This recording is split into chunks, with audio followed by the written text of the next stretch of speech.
to Kids True Crime. Pulling up, hit and go. It's showtime. Hey, hey. Chat squad rolling in line. Best crew on the screen, that's the headline. We pull up to the scene, Mr. calling out each detail. Real clean, Patty said, judging the fee. Running double theories at top speed. Caroline Cooper in caps lock. Rachel from Mars with the straight talk. Angel in the back with the side eye. We ride or die in the live, let the time fly. Welcome to Kids True Crime. True Crime. We got push people talking in real time. Real time. We got trolls in the corner, we don't mind. Hit them with a one-liner, riddle from behind. Best community on this whole site. We laugh, we roast, but we hold tight. Get a little copy, that's what we're here for. Bad ass fight, yeah. Up, push and score. Bad ass fight, yeah. Yeah. Yeah. Yeah. Right, left, fight, yeah.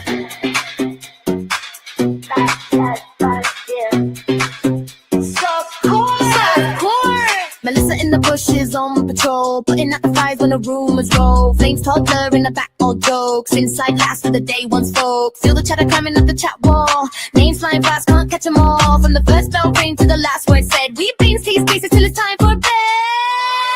Welcome to Kids True Crime. True Crime. We got push people talking in real time. Real time. We got trolls in the corner, we don't mind. Hit them with a one-line, fall from behind. Best community on this whole site. We laugh, we roast, but we hold tight. Get a little pocket, that's what we're here for. Back ass fight, yeah. I'm blast what's for. Back ass fight, yeah. Yeah. Yeah. Back ass fight, yeah. Drop a heart in the chat for the day ones. Drop a flame for the late night reruns. If you know, then you know that's the code word. Kit says what she thinks, every quote heard. We stay loud, stay proud when the stream's on. Same fam, same clan when the cam's gone. One click, one link, and we're back at the door to the badass softcore lore. Welcome to Kids True Crime. True Crime. We got push people talking in real time. Real time. We got trolls in the corner, we don't mind. Hit them with a one-line, fall from behind. Best community on this whole side. We laugh, we roast, but we hold tight. Get a little cookie, that's what we're here for. Bad ass vibe, yeah. Softcore. Bad ass vibe, yeah. Yeah. Yeah. Bad ass vibe, yeah.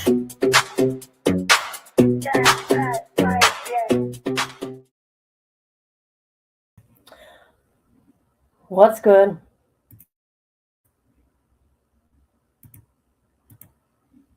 What's good? Oh, I'm like, oh my God, StreamYard, you guys, this is just unbelievable. Unbelievable. This is a case we suffered through. This is a case that I took a lot of heat for, okay? But it was worth it. It was a learning experience, okay?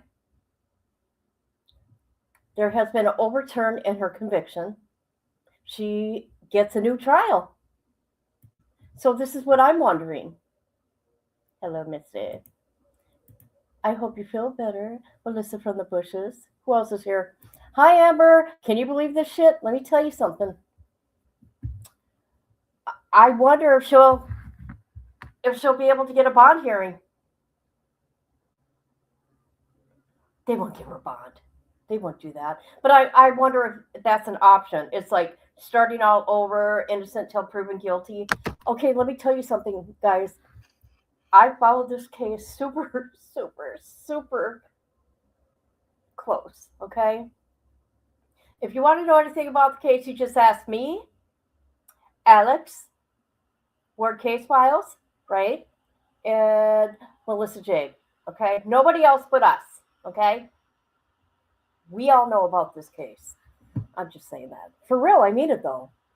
If you want to know info, like Alex and them, they got all the jail calls and all that. I got the letters, okay?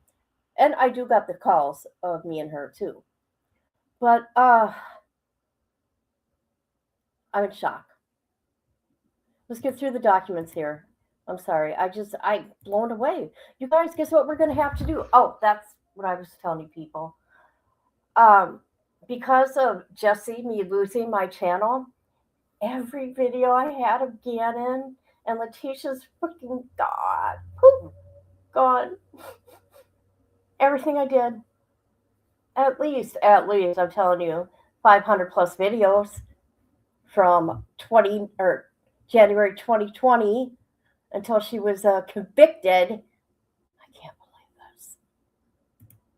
Oh my God. Oh my God. Poor Deanna's mama. Oh, and Dad. Okay, let's get to the documents. Anybody can come up here, okay? It's a lot of reading. Anybody can come up and help if they choose. Okay.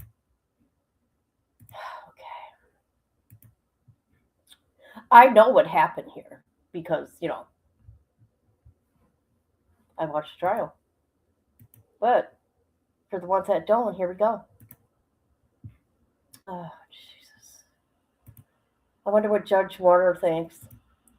He's an amazing judge. He put up with her shit. Yes, it's for real. Can you believe that, Jenny? It's crazy. Hi, Rhonda. Here we go. Here it is. All right. This was just dropped a little bit ago, April 2nd. Here's the summary. People versus Stauch. Let's see. Criminal law, structural error, waiver, invited error, jury bias, challenges for cause. Here we go. A division of the Court of Appeals considers whether or, oh my God, here we go with the big words. Erroneously denied challenge for cause is waiver or invited by virtue of the fact that the defendant does not use pretermitory. I don't know what that is. Challenge to remove a biased juror to correct the trial court. People, the juror in this case that was brought up during jury selection, she or he, I can't remember.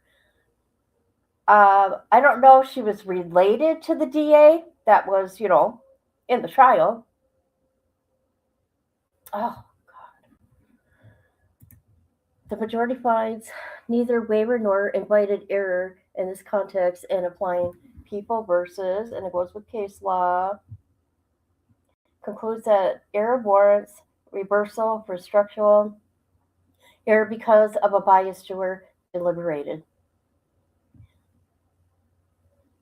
The dissent concludes that the defendant waived the right to claim error on appeal by exhausting all her what is that word, you guys? Please help me. Challenges without excusing. Now, let me tell you something. Biased juror. Okay, they had, the Court of Appeals, they answered, but didn't Letecia's attorneys not really fight hard for that? Huh? Oh my God, it is. I'm so sick to my stomach. No, all this shit's gonna happen again. Listen to me. All this shit's gonna happen again with this case because there's gonna be new people not understanding what's going on with this case, right? I gotta say it. People not understanding this case, and they don't. I'm gonna get shit again. I'm telling you that. I can handle the shit like now, but people don't realize this is all old news, right? With me and Letecia, but it's all gonna come back. All the nonsense is gonna come back, right? But we all know. We all know. Oh God, I can't believe we're gonna go through this again. Defendant Letecia appeals the judgment of conviction entered after a jury found her guilty of first-degree murder. First-degree murder of a child under 12 by one in position of trust, tampering with the deceased body, tampering with physical evidence, multiple crimes of violence, sentence enhancers. Because we conclude that the trial court committed structural error by denying Letecia's challenge to cause to a biased juror who deliberated we reverse the conviction and remand for a new trial. You guys, I can't believe this. I'm sorry. The prosecution presented evidence at the trial. People that don't know her, she is something else. Okay, she's something. Oh God, where am I? The prosecutor presented evidence at the trial that Letecia brutally murdered her 11-year-old stepson, Gannett. By the way, Gannett would be 17 right now, by putting his body in a suitcase and left it under a bridge in Florida. Letecia had pled not guilty by reason of insanity, arguing that she suffered from dysocia, dysocia, I can't remember, identity disorder. Diso, what was it again? Diso, whatever. You guys can read what I'm doing. I'm just like blown away right now. But the jury rejected that defense and found her guilty as charged. No, see, you know what? This is what Letecia did. It was first she did guilty by the reason of insanity. Okay? Then she changed it. Okay? The trial court sentenced Letecia to a life imprisonment without the possibility of parole and hold on, my phone. Plus 2 consecutive sentences for 2 tampering convictions. On appeal, Letecia claims that the court committed structural error when it denied her cause to a biased prospective juror, who then deliberated. She also asserts that the court erred by denying her request to suppress evidence. Oh, God, no. Stop it. Obtained pursuant to an overboard warrant. Oh, overbroad, I'm sorry. And by omitting certain testimony by her ex-husband, God, which is Ganna's dad. We agreed that the court committed structural error, but it denied Letecia's challenge for cause, and a biased juror deliberated. As a result, her convictions must be reversed because it is likely to arise on remand. We also consider and reject Letecia's Fourth Amendment challenge to search warrant. Do you guys remember the search warrant thing with their phones and stuff? However, we do not reach the remaining inventory issue. Challenge for cause. Let's see.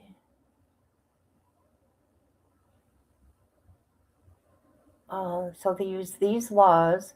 Section 1610.03 provides that the trial court shall sustain a challenge for cause on one or more of the following: relationship within the third degree, by blood, adoption, marriage, or to a defendant or to any attorney of record or attorney engaged in the trial of the case. The existence of state of mind in the juror evincing enmity or bias towards the defendant or the state, the court is satisfied from the examination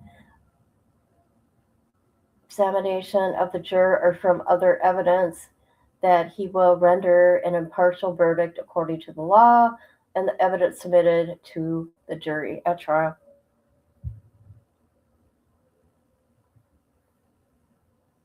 Jurors who fall within one of these categories are considered biased as a matter of law based on substation, and then they give, all that. Actual bias under this, unless they can be rehabilitated upon a challenge for cause. The trial court is required to excuse them because, except for described in this statute here, case law, whatever it may be, they cannot be rehabilitated. Okay, case law. Okay, do you guys want to read that? Do we want to read that? Oh, hell no. 54 pages? Hey, someone's got to come up here and help me read. There is 54 pages to this. Your cousin, Dippy, your cousin. It was overturned. Yeah, you better call your hubby's auntie. I remember I was blessed to raise three bone. Oh, were you? She's an absolute monster. Should never see the light of day ever again. Yeah, she's a really good liar too. She fooled a lot of people, and I was one of them. I don't know, and I was just asking everybody. Oh my god, I got to get hold of other people. I was just wondering, is she gonna be able to get a bond hearing? Hey, Misty, that's when I met you. Remember, I was we were doing the Letecia trial. It lasted forever. Yeah, do you want to help me read? There's 54 pages. Thank you, Dippy. Appreciate it.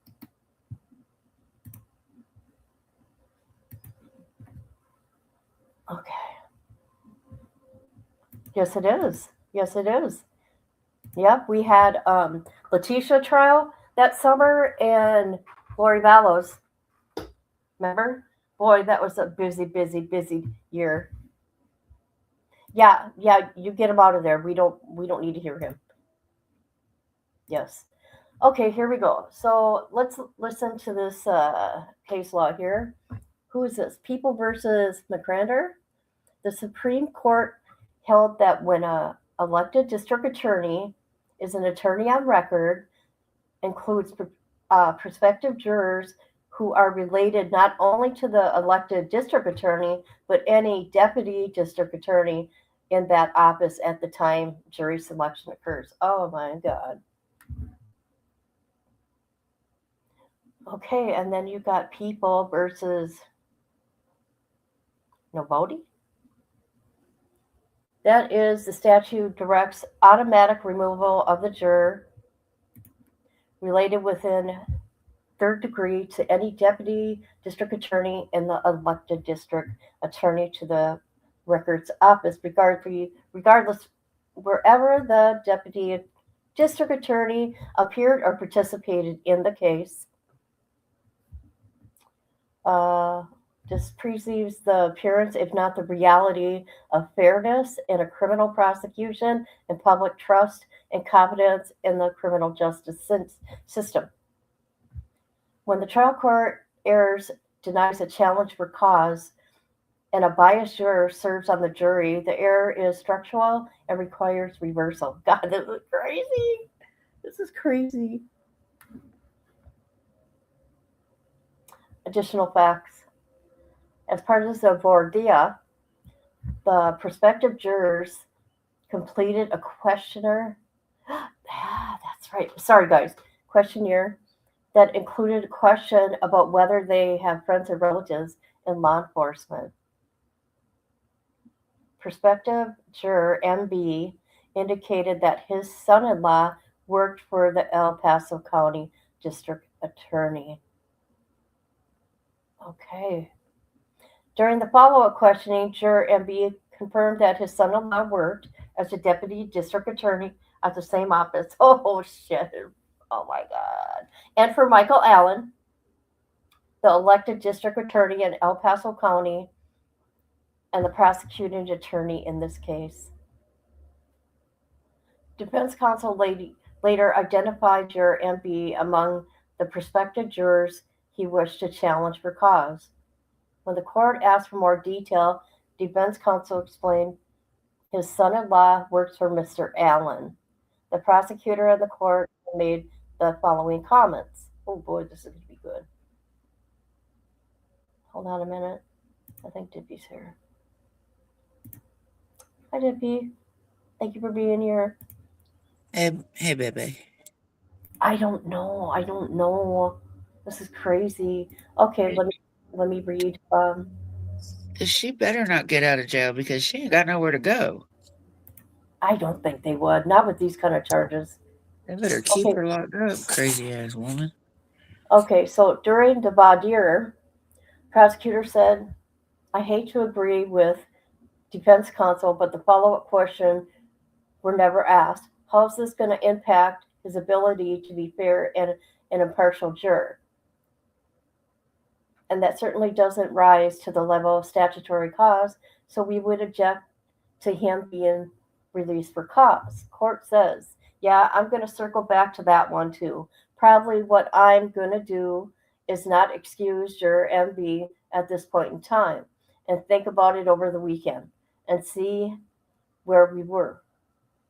Oh God, we are. I tend to agree that I don't think it's a statutory cause, and I didn't hear anything else about the fact creating an issue or a conflict or something else. I don't run across those sets of facts very often, so I just think need to think about it that one, and it may be that I decide it next week. The prosecutor suggested that the court ask further questions of juror and B, and the court agreed. Defense counsel objected. I think the record it is what it is, and I guess the only thing I think there is, a difference between somebody saying I have a son or a daughter who works for the police, then I have a son-in-law who works for the DA who's actually trying the case, and so I think that's where it becomes different. Even if it was a different DA, other than his son-in-law's direct boss, who is trying the case, I think would be different, and I'll leave it at that. Hey, Dippy, do you want to read that now? Sure. The trial court brought the prospective jurors back into the room and asked juror MB how long his son-in-law had worked for the district attorney, whether juror MB had discussed the case with his son-in-law, and whether juror MB had discussed the case. Wait, where did I go? Might influenced by the desire to have the case worked out better for his son-in-law. Based on his answers, the court instructed juror MB to return the next day. He was ultimately dismissed. Okay. Where am I at? No, you went to. The Attorney General does not dispute the juror MB fell within the category described by Section 1610-103 because he was related within the third degree to his son-in-law, who was a deputy district attorney in the prosecuting district attorney's office. We are bound by the Supreme Court's determination that his bias was implied by law. What does that say? Nevertheless, the Attorney General argues that reversal is not warranted because it is not clear from the record whether juror MB deliberated. The Attorney General also asserts that defense counsel challenged for the cause was not properly preserved and that the counsel either waived or initiated the trial court error. We are not persuaded by these arguments. Nope. Oh, sorry. I'm kind of confused on that. That's like, There. to me, that was like saying the same thing in a different way. That's what they do. This is all new. Who are you talking to? Well, because I didn't come in the beginning. I didn't realize that you were live. What do you think's happening, woman? Because her aunt was just at our family thing on Saturday, and This none just of this came was out brought today. up. Well, wouldn't she have known about? I would think she would have known about this. I have no idea.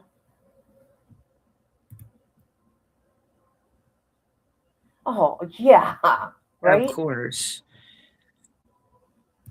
And half of her family members want her to stay there, so I mean. MB deliberated. A review of the records demonstrates that juror MB deliberated. Indeed, the trial court granted Letecia's motion to settle the record on this point, removing any doubt.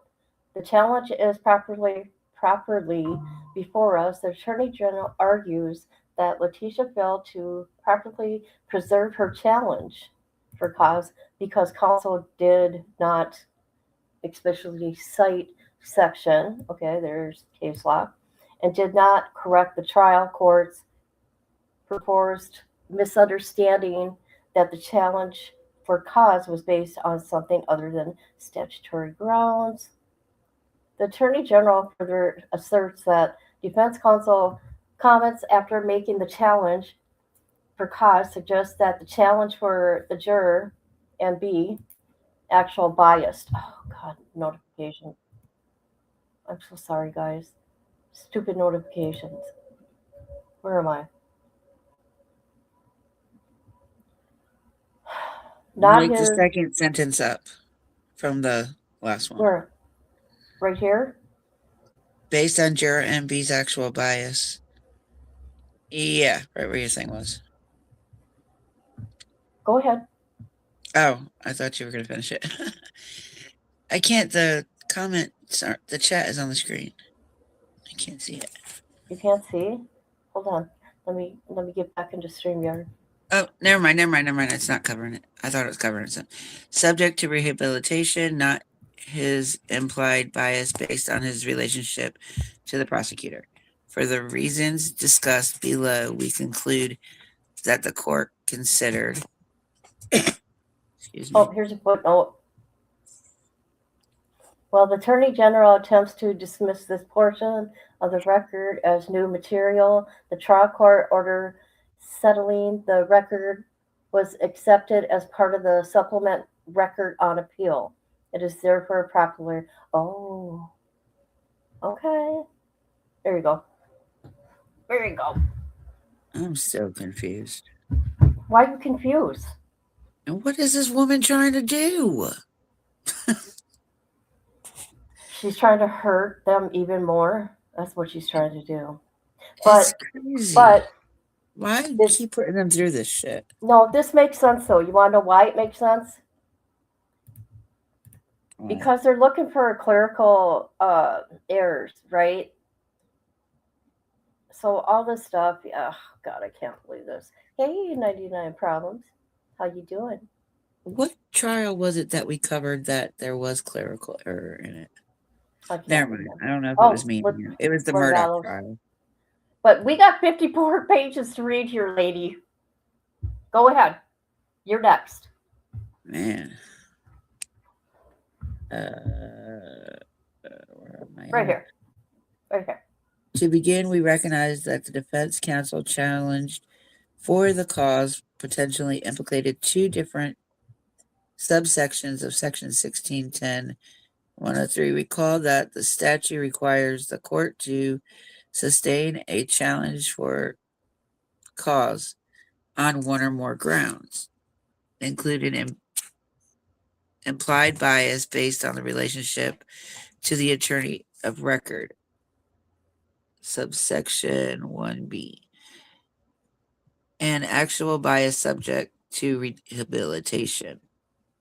That is, defense counsel could have based his challenge on juror MB's relationship to the prosecutor or his you know what? I agree. They should have known better. Statement.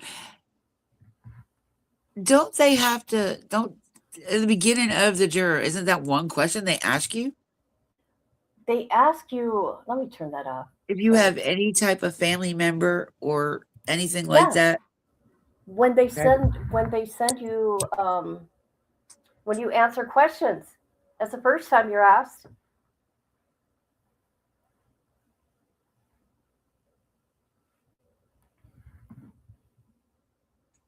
I've never done a trial like hers, but I know they've asked me every time I've done jury.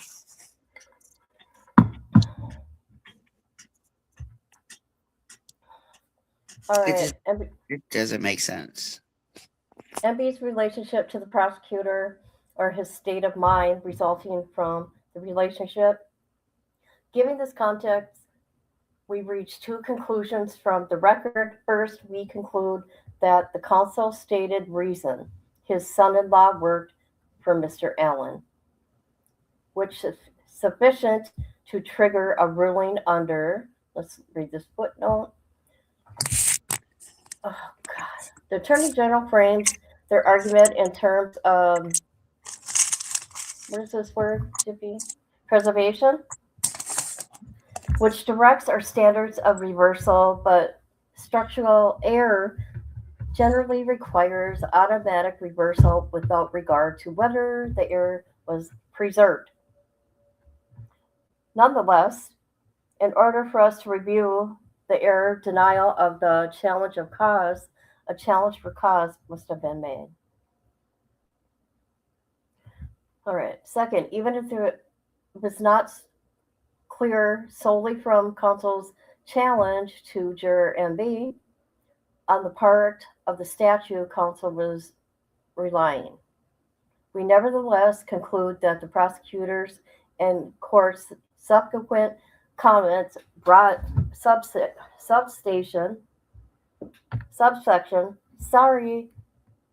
squarely into play for purposes for our review.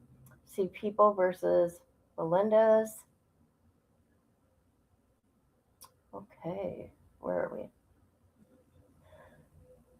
Telematic language is not required to preserve argument for appeal, but the trial court must be presented with opportunity to rule the issue.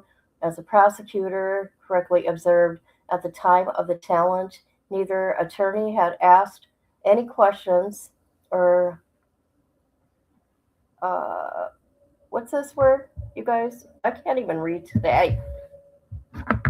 Elicit whether juror MB had a state of mind evincing an enemy, I can't even say that word, or bias without questions. There was no way to tell whether juror B should have been excused for actual bias under section. Having recognized this, the prosecutor continued to note that the challenge certainly didn't rise to a level of statutory cause. In this context, we conclude the prosecutor could have only been referring to statutory cause based on implied bias under substation 1B. The trial court's subsequent comments likewise suggest its awareness for the distant for causing cause. Oh, well, hold on, you guys. Hold on. I gotta mute this a sec.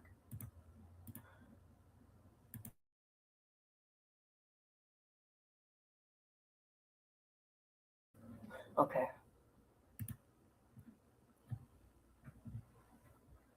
Where am I? Comments likewise suggest its awareness for distant for cause challenging available under the subsections, okay, 1B and 1J. The court first finds, I don't think it's a statutory cause, and then note that didn't hear anything else about the fact creating an issue or conflict or something else. These comments indicate accuracy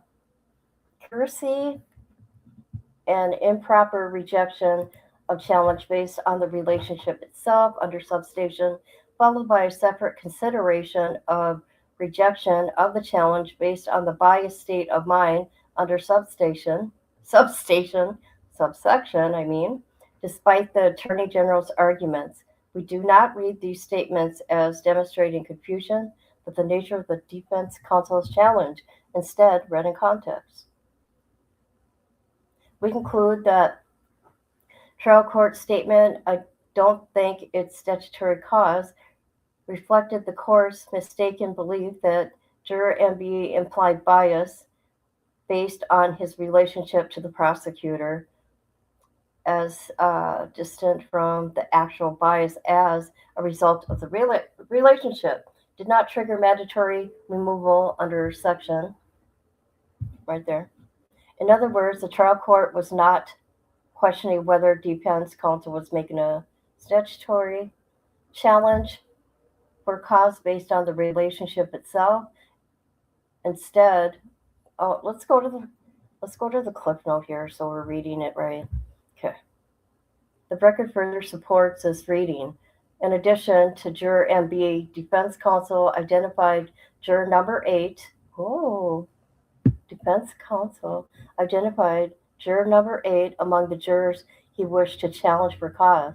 He explained that juror number 8 had indicated on his questionnaire that he could not be fair in the case involving child abuse. Was not sure he could set aside information he heard about the case, believed not guilty by reason of insanity, was employed to excuse the alleged crime, and was never asked about any of that. Contrast, when asked about the bias for the challenging juror MB for cause, defense counsel simply said, yeah, his son in law works for Mr. Allen. All right, let's get back here. All right. When the trial court ruled, where are you, Dippy? When the trial court ruled on I'm right claim here rape, waiting for you to tell me to read. read, woman. I And heard now the I dogs, don't and I know where the thought you hell went they're at. somewhere. I thought No. I heard the dogs, and I thought you went somewhere. No, they barked and I muted out to tell her to shut up. Okay, go ahead. Are we at We're where on trial? 20. 20. Okay. When the trial court ruled on the claim raised on appeal, it is properly before us. People versus McPhee. Defense counsel's subsequent argument that the situation might be different if the juror's son-in-law worked for the police or for a different district attorney other than his direct boss, who is trying the case. I agree. Does not change the result. No, but still doesn't make it fair either. As the Attorney General acknowledges that argument went to whether juror MB should be excused for the actual bias under section, and the trial court already had rejected the challenge under section. As a result, defense counsel was under no further. Didn't you just read that? Yeah, this is a footnote. I read it. Go down a little bit. There you go. Okay, wait a minute. Likewise, the defense counsel did not cite section 1610-103 is of no moment. The Attorney General relies on People versus Civilos Acosta. What the 104 140 P3 whatever, Colorado Act 2005, in which a division of this court declined to consider the denial of a challenge for a cause because defense counsel did not specifically cite sections. But in Civilos Acosta, defense counsel moved to challenge the juror for cause because he would place authority on the testimony of a police officer over anybody else, not based on mere existence of a relationship covered by the statute. This case distinguishable defense counsel initial challenge for the cause. Now we're getting into these big words. Succinctly stated that juror envy was related to the prosecutor. Unlike in Civilos Acosta, counsel did not argue that juror envy might have actual bias in favor of the prosecution. And as discussed, even if the defense counsel comments left any doubt, the prosecutor and trial court expressly acknowledged and dismissed the possibility of a statutory challenge based on the relationship itself. On these facts, we conclude the trial court was on notice of the particular grounds for the challenge, even without a specific reference to section whatever. People versus Comer, 2015, COA 117M. No, an argument that goes to the subject matter of a statute without citing the statute directly significantly preserves the matter for appeal. See also Peaceful versus Cognac, 2014, COA 8M 12. Challenge for the cause preserved, even though it was not expressively for the cause because the context made clear it was a challenge for the cause. That did not make any sense. I know law don't make any sense to me either. Let's see. Let's see if there's any comments. Bunch of big words and went nowhere. Can you believe this, Seth? Can you believe this? Hello, sweetie. How are you? I know, isn't it awful? Forget about that stick. Right? I hope you're okay. I hope you're okay. Okay, you guys. I cannot believe this. I'm still in shock. I can and I can't. But you know what? She will be convicted, right? It's just to put her Ganna's family through this. Again, they're going to have to face her once again in a courtroom. I mean, come on, her phone proof, right? Her own words, right? Her own words, her writing her uh, talking to people on her way to Florida.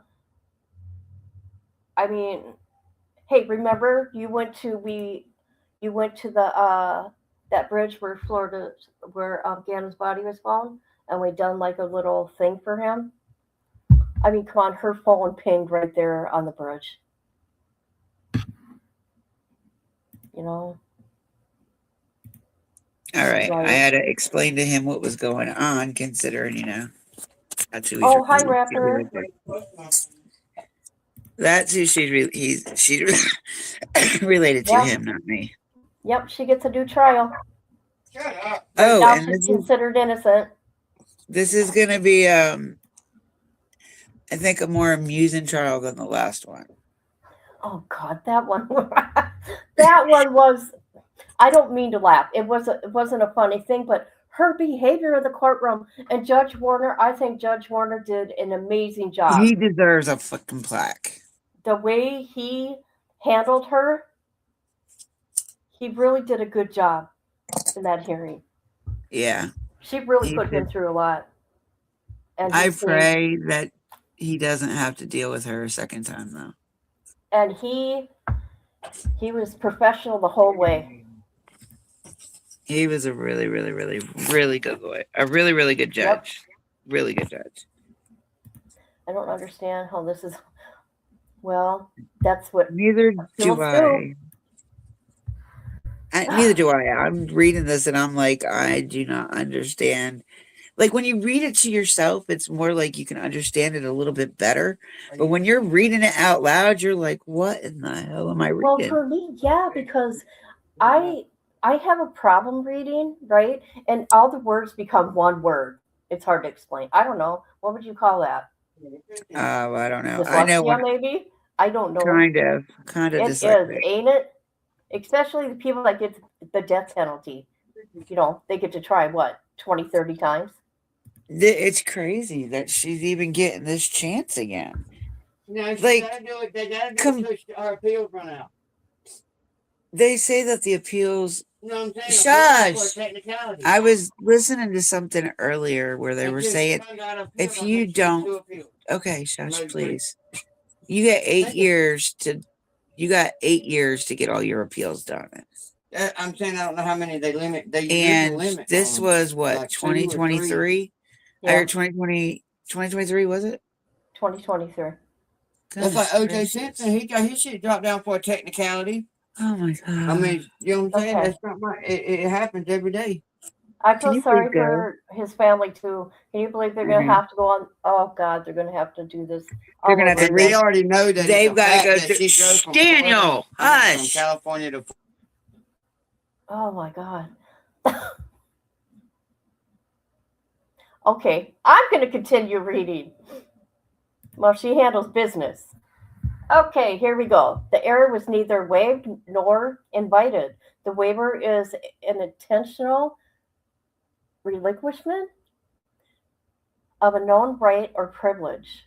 Okay, and then they talk about people and Redigger. We indulge every reasonable presumption against it. Invited error, by contrast, prevents a party from complaining on appeal of an error that the party invited or injected into the case. It is a narrow doctrine. Yep, and remember, Letecia's got a doctrine too, don't forget, people. And applies to errors in trial strategy, but not to errors that result in oversight. The Attorney General asserts that the defense counsel waived or invited the trial court's error by failing to clarify the basis of the challenge after the ruling, suggesting that the court was confused about the grounds for the challenge. But we have already concluded that the trial court's comments did not indicate that it misunderstood the nature of the challenge for cause, only that it did not believe excusal by warranted. Given this reading of the record, the foundation of the Attorney General waiver invited error argument collapses. In any event, even after Juror MB answered the trial court's follow-up questions, defense counsel said, "I maintain my objection," to Juror MB. This ongoing objection suggests there's no waiver. Nor can we conclude that the defense counsel waived or invited the error by failing to use preparatory challenge to excuse Juror MB. The law does not require criminal defendants to use preparatory challenges to reserve an unsuccessful challenge for cause. To the contrary, the Supreme Court has held that its prior decision does not require a defendant to cure a trial judge's error on the so you guys blaming it on the judge. They're blaming it on the judge. The trial judge's error on the challenge for cause by using predatory strike against the objectionable juror in order to preserve a claim that he has a right to a fair trial was violated by the presence of a biased juror.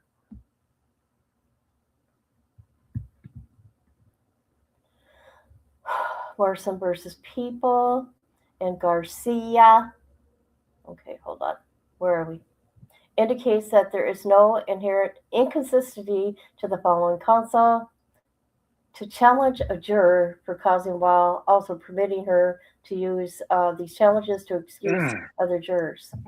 We recognize that the majority in, oh my God, who's this? I'm not going to be able to say that name, but you see it, people. They're talking about case law. Declined to consider whether the waiver or invited error might apply in such situation because it was not raised on appeal. Nevertheless, the majority suggests elabide and dicta, whatever that is, that even if they were to entertain an invited error judgment, it would find no invited error because the record did not suggest that the defense counsel purposely failed to use the challenge. I'm not saying this damn word to remove the impeachably biased juror. Similarly, we see no suggestion of invited error here, and particularly in light of the defense counsel's ongoing objection, we see no suggestion of waiver in the record. You ready? Holy shit.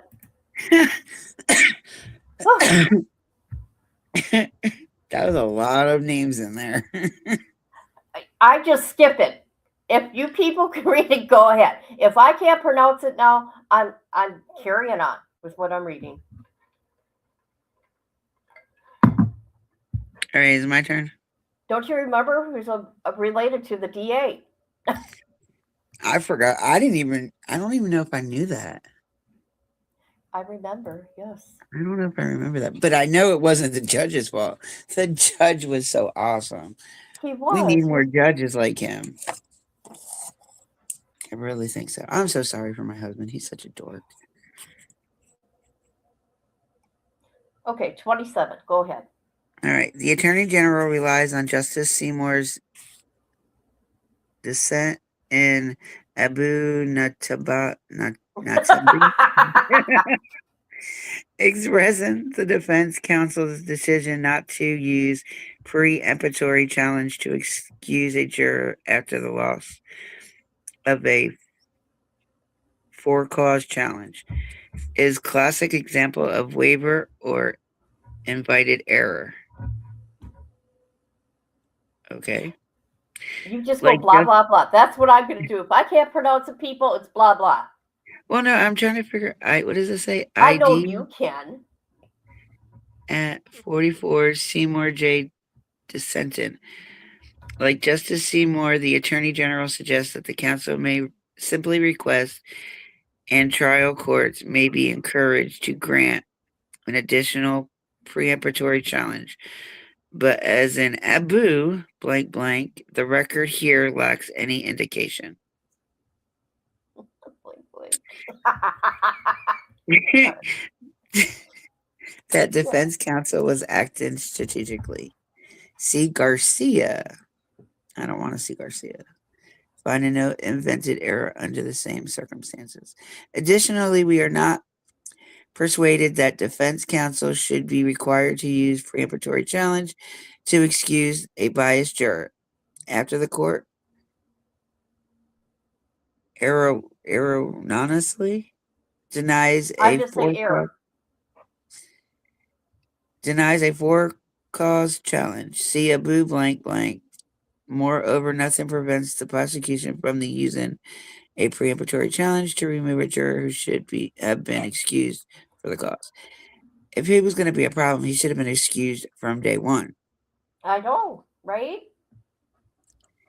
Nor are we, and both of them get to question them. So it's just as much the error on the defense as it is anybody else. I think the defense knew because the defense knew that she wasn't going to win that case. So they let that go. I don't know. Okay, I might be getting this confused with the Lori Daybell one.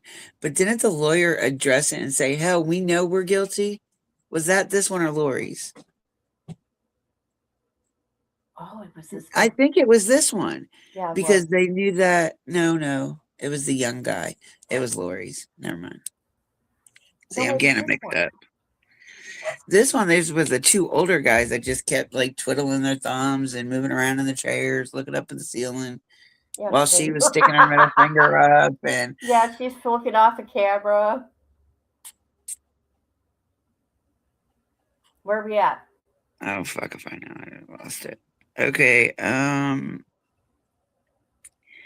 I think we're right here. Nor are we persuaded that the defense counsel may relevel the playing field simply by requesting an additional preemptory challenge. Our Supreme Court has consistently recognized the type of error implicated here, a violation of defendant's right to an unbiased jury, as so harmful that the warrants automatic reversal. See People vs. Lockhart, 2013. Structure errors require automatic reversal without individualizing analysis of how the error impairs the reliability of judgment of conviction. The harm arising from biased adjudicator pervades and infects the entire framework of the trial. Again with Abu. Citation omitted. And because maintaining integrity of the judicial process is in the interest not only of the accused, but of the public. See People versus Nonzolino.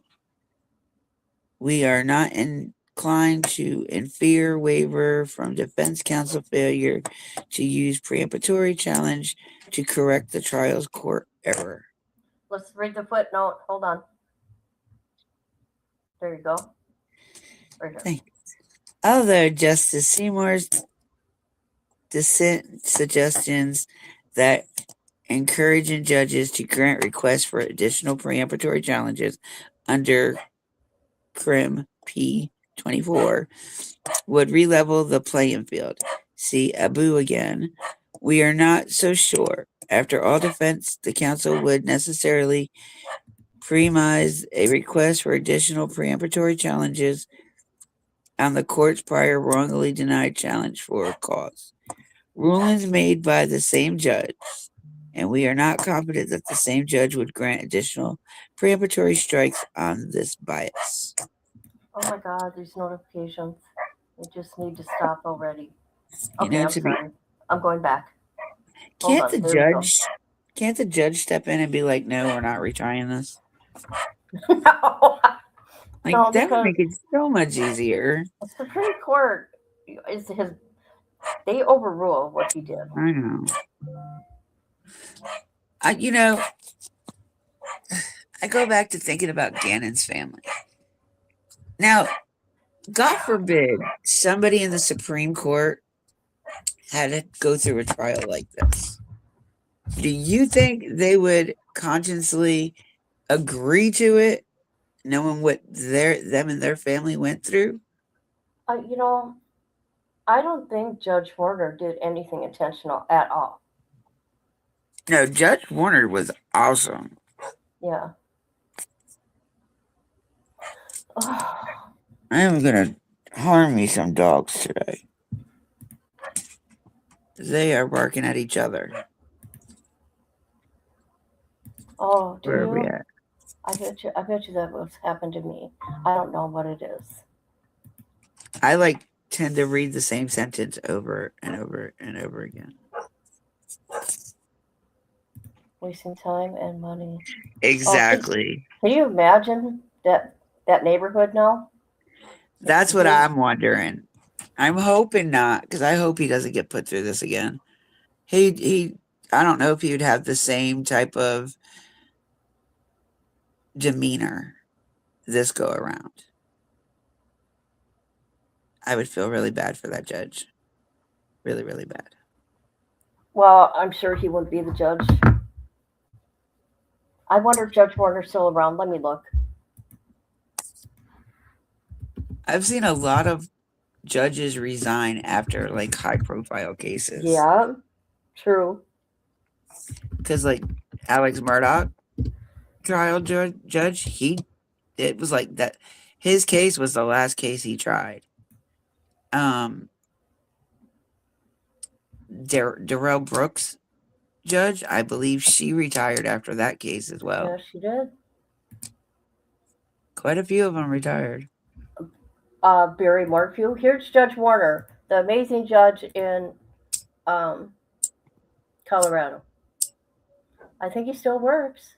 That don't even look like him. He's shaved. Yeah, look at that. He's clean cut. Look at that. Yeah.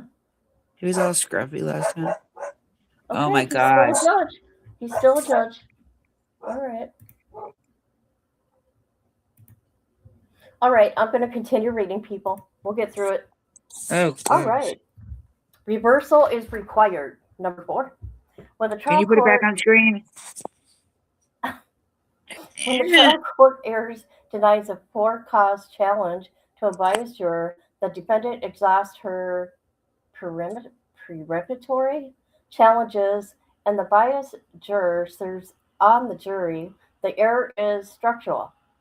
Okay, and then you got case law here. The result of the determination that certain relationships render a potential juror imputably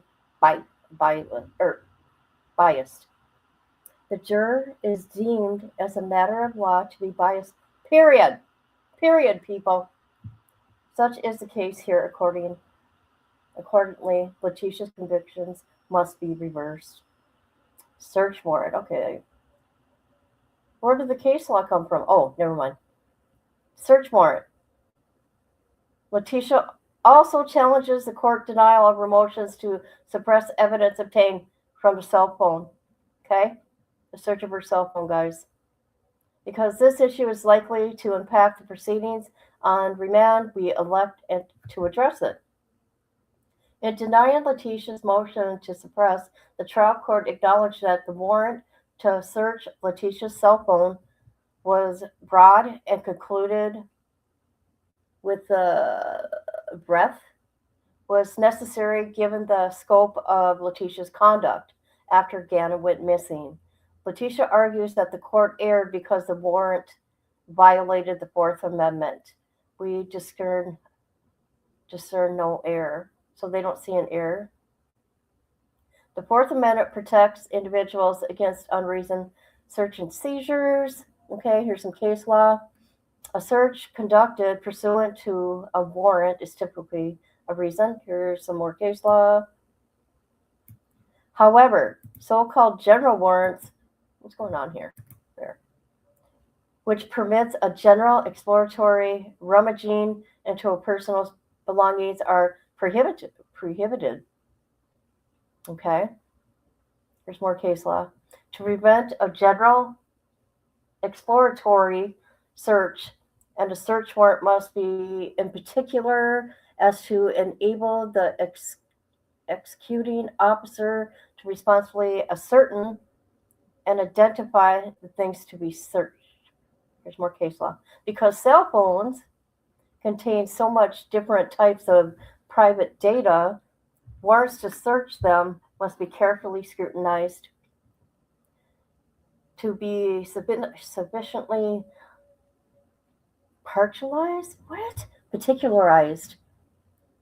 Warrants for the search of the data on the cell phone must include specific limitations based on 1, the type of alleged criminal activity, 2, the identity of the alleged victim, and 3, the time frame within the suspected crime occurred. Okay. When evaluating whether a warrant is significantly particular, we must look at the totality of the circumstances, reviewing the warrant and accompanying affidavits in a practical, common sense fashion to determine if probable cause exists. Okay? Case law.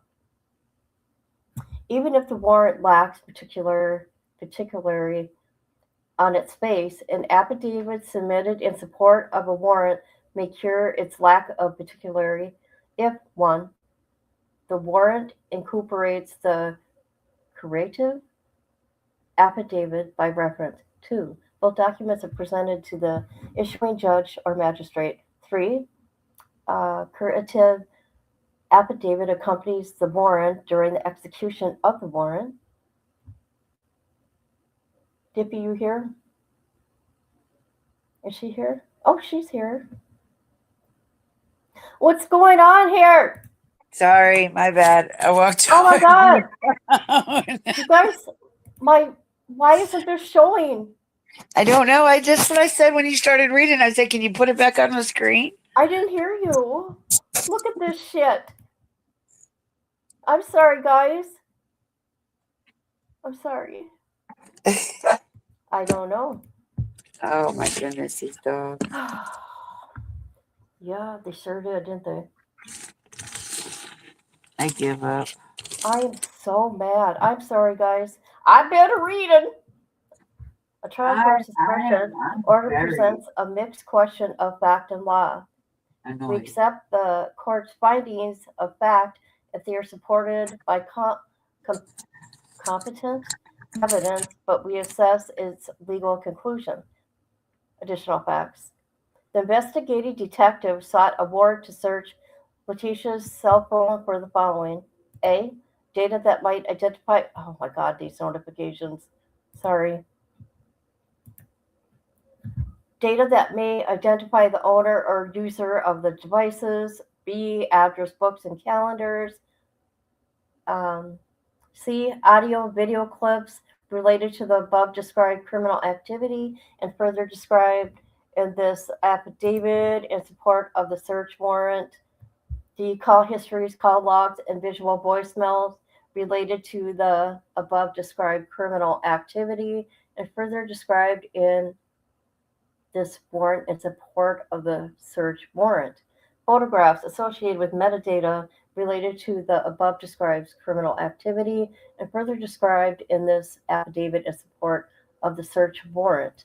Text messages, multimedia messages, recorded messages, subscriber information between the cell phone owners, conspirators involved in the above described criminal activity and further described in this warrant or this affidavit in support of the search warrant for the above described items. Email messages and attachments, whether read or unread, and related to the above described criminal activities, and further described. Hey guys, I just thought of something. We're on G. Hey guys, didn't Letecia fire her first attorney, her first two? This is what she did. Yep. She went pro se, and she fired an attorney. Okay, I just had to put that out there. And then realized it was going to be a little bit more than what she was banking on. So she's like, hey, I want them attorney back. Yeah. Okay, we're on G here. We'll go here. Internet, World Wide Web, browser files, including but not limited to browser history, browser cache, stored cookies, browser favorites, autocomplete form history, and stored passwords, global position, GPS. There we go. That was a big one right there. That got her right there, right here.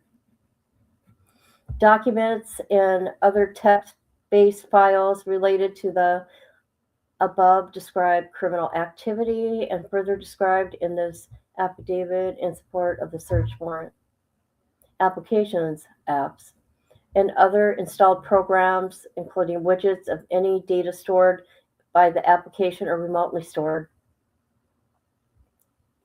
Any or all computer software to include but not limited to operating systems, utilities, compilers, interrupters, communication programs, any other digital information which can be interpreted by a computer or any related component which can be stored in electronic, magnetic, optical, or digital form.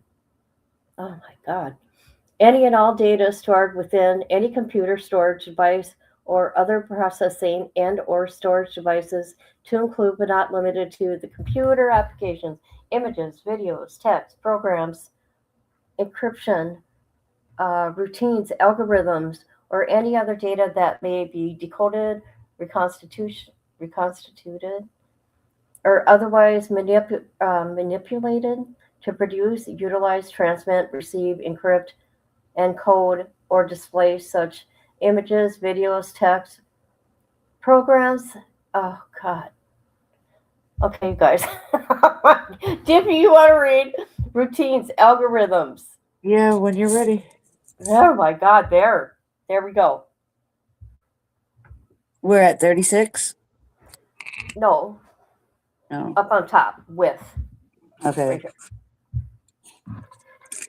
Right With respect to these items, the warrant authorized police with the aid of law enforcement computer forensic laboratory to view, photograph, record, copy, forensically image, and conduct forensic analysis, Jesus, of any and all metadata programs and applications on the above described devices, as well as on any data storage devices or the mediums attached or installed in those devices. Jesus.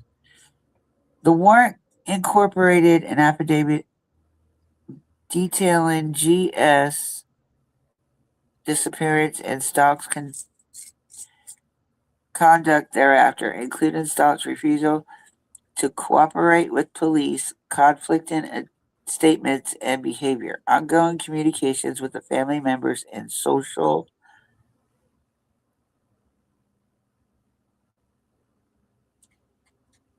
media posts.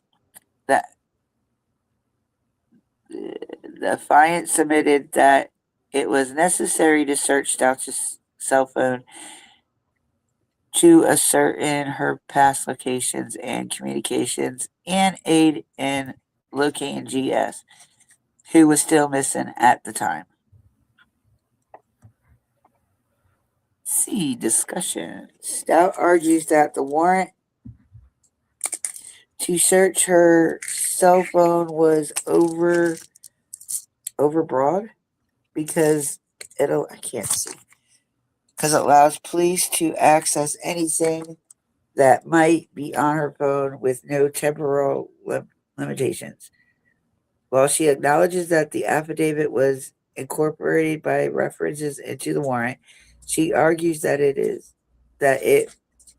broadens the scope of the search even further by allowing a search for anything that could be used as evidence against her. We disagree. True, the warrant itself did not describe any type of alleged criminal activity, identity of the victim, or time frame within which the crime occurred, but it specifically incorporated the warrant's application and supported the affidavit that did. The warrant limited the search to the items specified specific whatever in the application and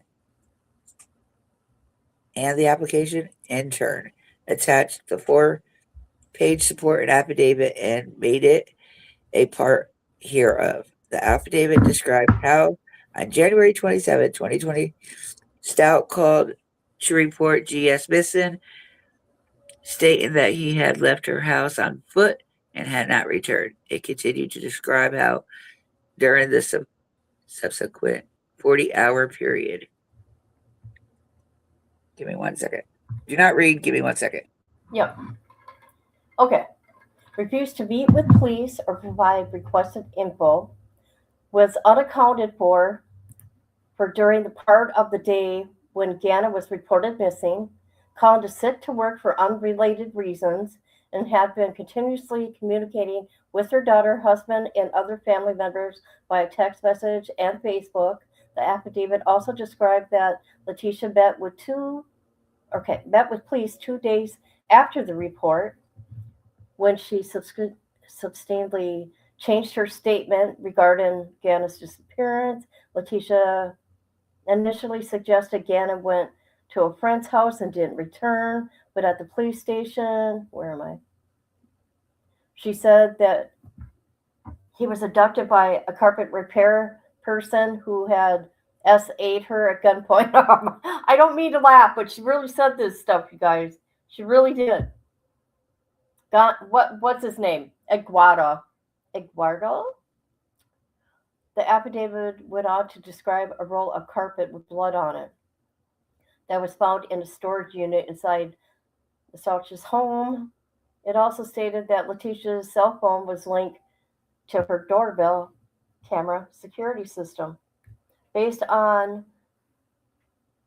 specific incorporation of the affidavit, which was signed by issuing magistrate and accompanied the search warrant during execution, we conclude that the warrant was significantly particular.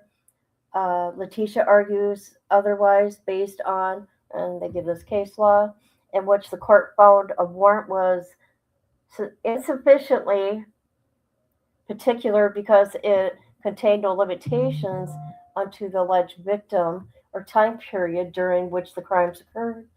But as described above, the warrant and affidavit here specifically describes Letecia's conduct the first 48 hours after Ganna went missing.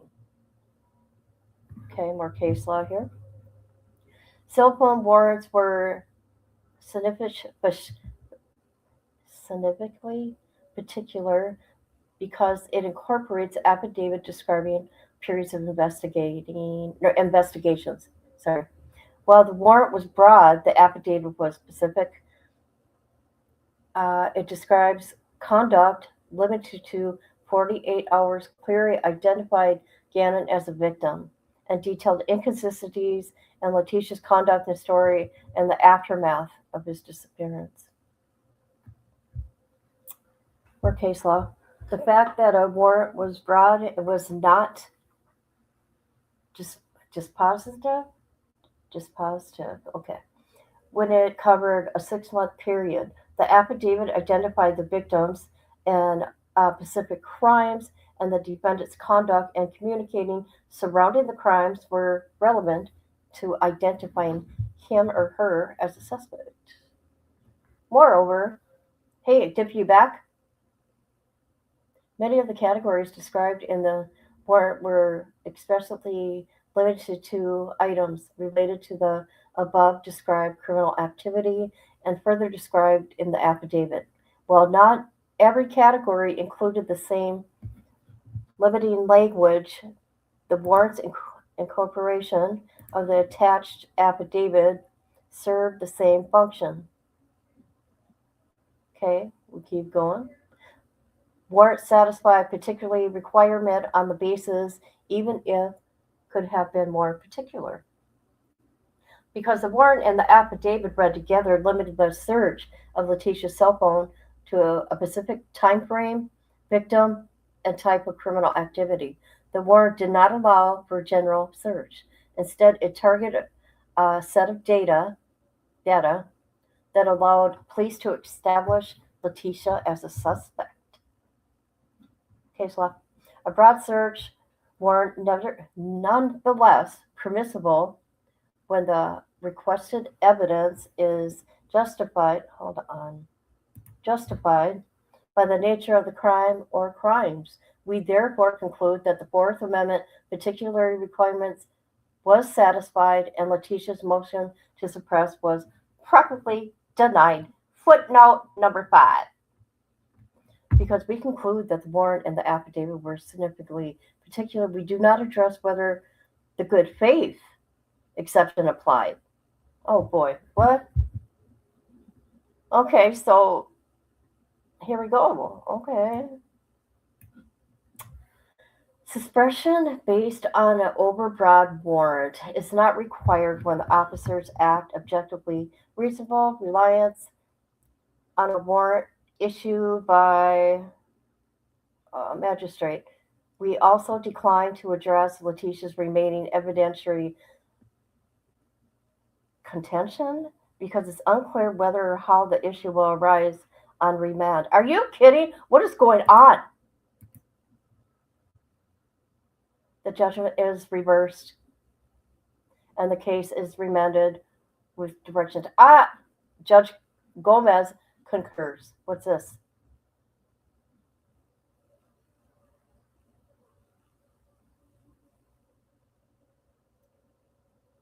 Oh, what's this? Okay, page 28. What is this all about here? Hold on.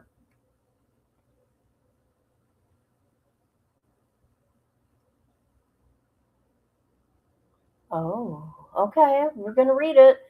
We're going to read it. Where are we? 28, page 28. Hold on. Hold on. Okay. I see Dippy left me. I see how you are, woman. Okay, I need to take a break. Hold on. Let me see what you guys are saying. I got a question. I don't know. I've never known anybody's thing that I can recall off the top of my head that their conviction was overturned. Well, yeah, I do, but these people got out of prison. Now, my question is, do they have to rearrest her, right, in prison? And does she go back to El Paso County Jail? Anybody know? I don't.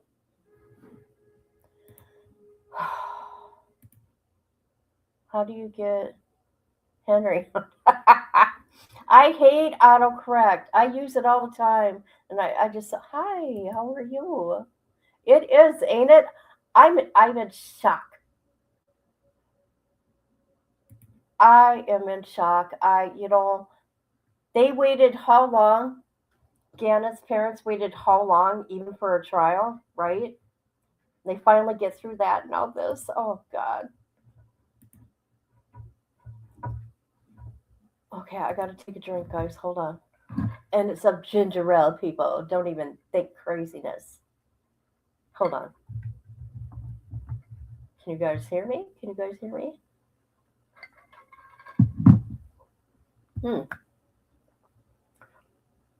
Sorry.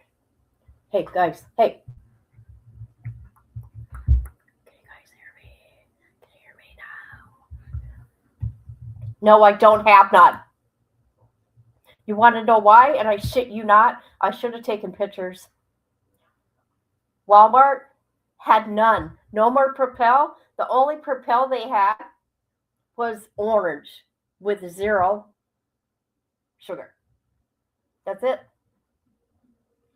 Does Letecia still speak to any of her family? I have no idea. Well, no, she don't. Well, Aunt Brenda. I don't know. I don't talk to Letecia. Letecia's girlfriend. Remember, Letecia's girlfriend wanted to knock me out. So, hey, Letecia's Amy 2.0. I hope you corrected yourself when you said some things about me in those jail calls. Just saying. Okay. Okay. Here we go. Judge Bernard. Who is Judge Bernard? Concurring in part of the dissenting in part. Assume a court error denies a defendant's challenge for causing a hypothetical juror A. Then assume that the court also denies the defendant's challenges to cause for hypothetical jurors B, C, D, A, B, C, D, E, F, G. Next, assume that the defendant has 16. 16 what? Where am I? Preparatory challenges. She uses 7 of the challenges to remove jurors B, C, D, E, F, G, H from the jury. And then the 9 challenges to remove the jurors whom she did not challenge for cause. But she does not remove juror A, who sits on the jury to ultimately convicts her. That ultimately convicts her. In the situation, does she waive her right to contend she is entitled to a new trial because of the court errors? I would answer the question yes. Because the majority answers the question no, I respectfully dissent from the portion of, okay, they're talking about this right here. The majority opinion concluding defendant Letecia did not waive the error the trial court made when it denied her challenge for cause to the juror MB. I conclude with the majority determination in part 2 that the court erred when it denied the challenge, and with the majority analysis of the Fourth Amendment. Why do they got to be so confusing? I also address the issue that the majority does not discuss. Did not trial court err when it allowed the prosecution to present evidence concerning defendants' prior manipulative, can't even talk right. You know what I'm saying, people. Oh, here we go. Behavior to rebut her defense of not guilty by reason of insanity. But I do not believe the court erred. I would affirm defendant's convictions. Okay. The interplay of challenges for cause, challenges, and the waiver for doctrine. Sorry, guys. Where am I? Waiver. Errors. Structural errors. Sorry, I gotta turn these notifications off. Hold on a minute.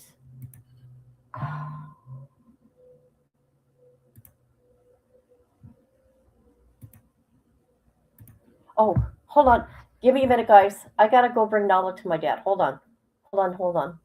Yes, you heard me, Nana, didn't you? So let's take a commercial break. Let's take a commercial break. Hold up.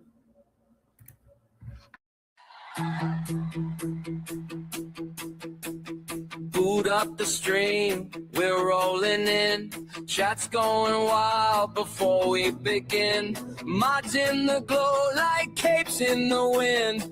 Kid got the crew, let the chaos in. Hit that like for kid. Best squad ever, this is it. This is it. From Misty in the front row to Pat Sturgis in the pit. We shout one more time for kid. Hand clap thunder when we click. Yeah, we live for this.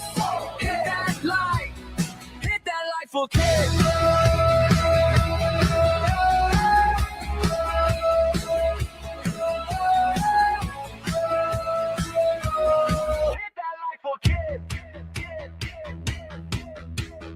Amber drops jokes, Carol keeps score. Coopers in caps like run it once more. Rachel's here vibing, Melissa's on fire. Angelique spams hearts, take the hype higher. Hit that like for kid. Best squad ever, this is it. This is it. Rhymes are riding every raid. Viper never gonna quit. Rapper with the one-liners. Flames, toddler in the mix. Yeah, we live for this. Hit that like for kid.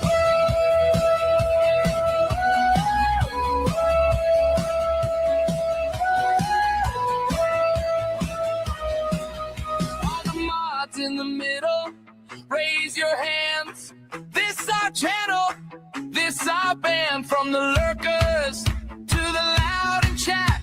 If you feel that love, let's spam sub back. Hit that like for kid.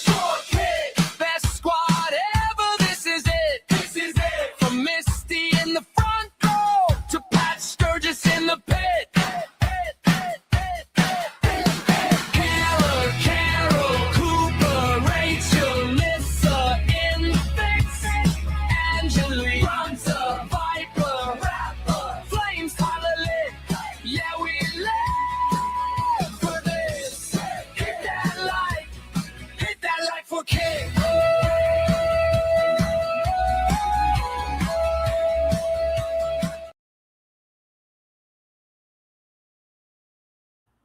All right. This is what we're going to do right now. We are going to watch this right here. Hold on. This is when the cops go to Letecia's on 3/26/2019 for lying. She's a liar. You're going to see the little liar. But this is from Alex.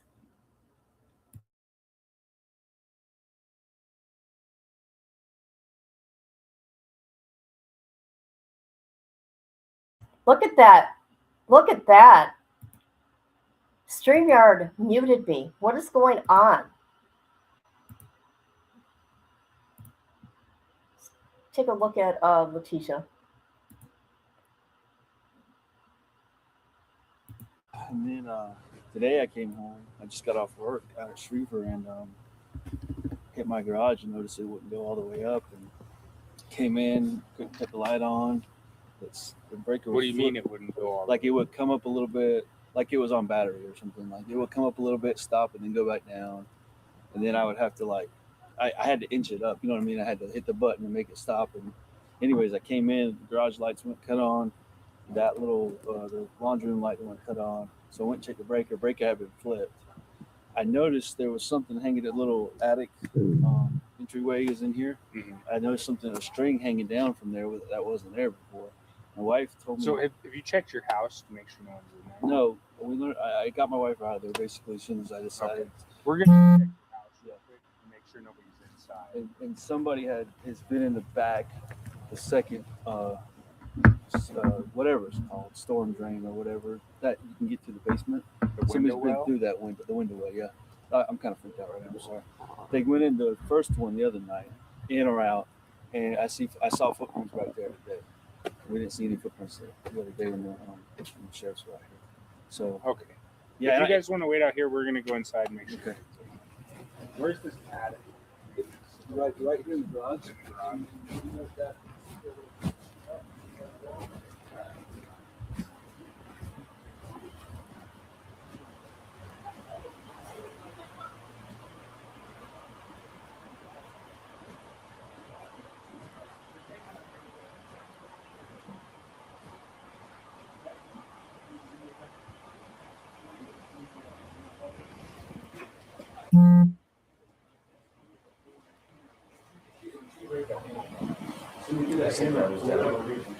Hmm? When I got home, it was. It's a bathroom going down. I moved the cooler over here to grab that string because the string attached to the hammer was up in there. Do you have a ladder? I do not. Okay. Can you see if one of your neighbors has one? Yeah. Because if we don't have a ladder, we're not gonna be able to get up there. Right.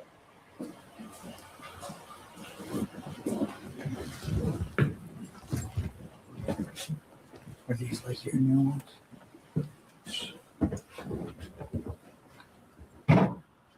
Okay, now where's all the commotion coming from? The attic, apparently downstairs window. That was the thing that I down. Also, I forgot to tell you, on the little motion sensor app, my wife said there's motion in the basement at 526. Okay. What window was open the other night? The other night was, if you walked through the back, it was the first one, basically right below the I think we're good here because this is where she was sleeping. She was home asleep, man. I'm just checking.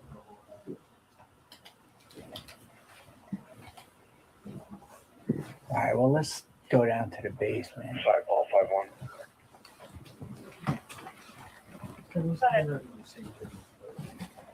51. Can you purge me, please? Intro. Recording.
Are all the windows shut? Another one just store. Recording muted. Did you look under that bed?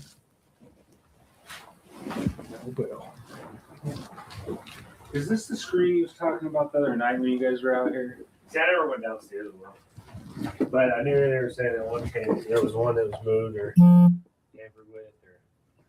It's And then they said wind. they said they saw somebody running out the back as soon as they got here. That's what he was just telling me. Did someone take a case? Yeah.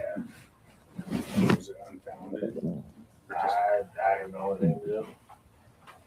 There was they call it bird.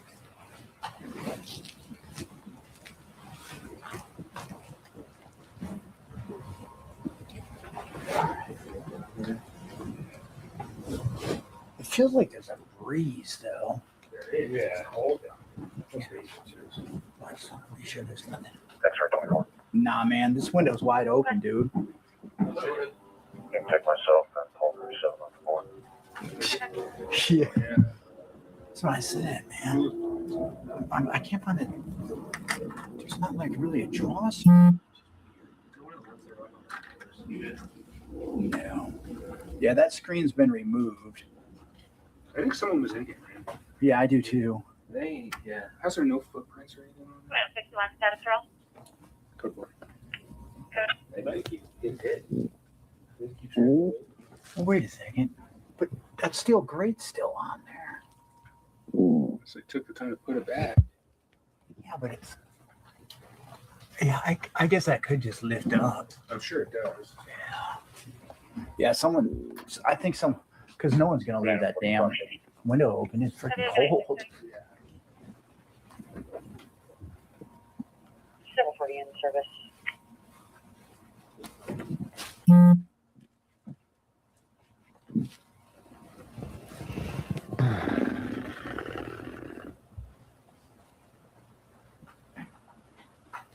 We're trying to figure out how that grate was. Just push over. And he Yeah, says there's footprints back there. Yeah, well, it looks to me like it pushes right up because you can see there's a. The basement things was odd, or the attic things was odd. He just said something was moved, like that thing was moved down, like the cover. I don't know what he's talking. He said that fell down a couple weeks ago or so. Oh, so that has nothing to do with this? I don't know. This one good?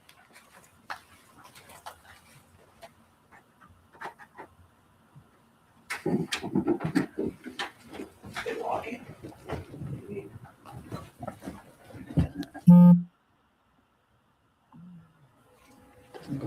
Pride.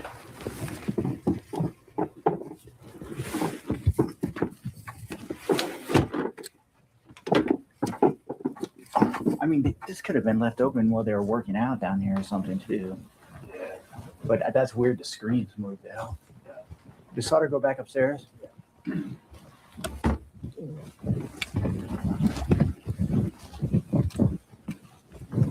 if it was left unlocked, I mean, it should motion. Yeah.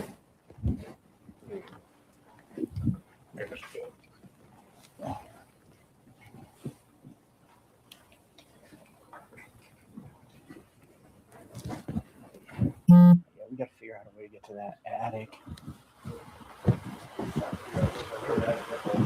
Yeah.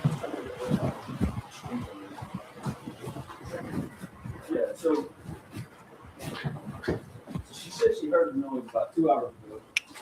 Ish, give or take. And this, when I got home, I noticed there was a string. And I got her, I was like, there's never been a string. And like somebody had done that. And got up there. The hammer was up there. The string was hanging down. The string was hanging down. That's why I moved that over there to grab the string to see what it was all about. And that hammer, that's our hammer. You have a window open downstairs. Right, that's what I was telling you. The second one over is. Yeah. So they the one there. So there's one that's closed. The screen's on. That was the one from the other night. I haven't put the screen on. So let's back up a couple of days. Sometime mid to late last week, that one that's open now, the screen had been popped off. And so we talked about it. I was like, hey, Sunday after church, I'll go get down in there, whatever. And then that Saturday night is when the other door, other window was open. You know what I mean? When we got home. Or actually, we walked in, we heard him leaving. So okay, I'm gonna go check the backyard. I saw footprints also. So and is the only camera you have that doorbell camera? You got motion sensors. Did that pick anything up? No, because it would have alerted our phones, and she was in the house. Okay, I'm gonna go look in the back, then I'll come talk to you. Okay. What was in the house? Just right. She and my kids, thankfully, are spring break. Who's? That's my neighbor, and that's my wife in the car. Okay. All right. Let me go look out back, and I'll come talk to you.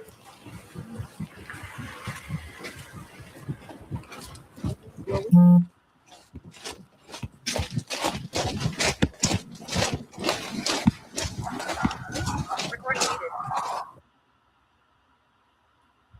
See, those cops don't believe it.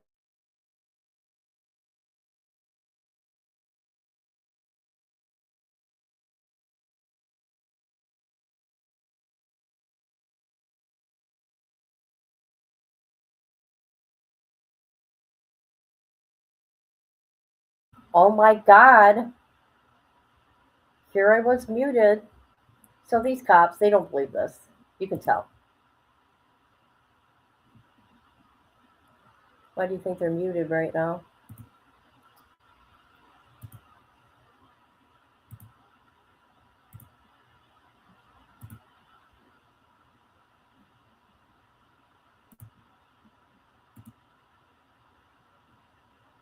Front and center, people.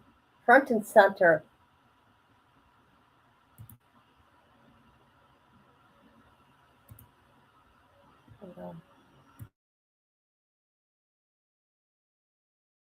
Oh my God. StreamYard keeps muting me. This is insane.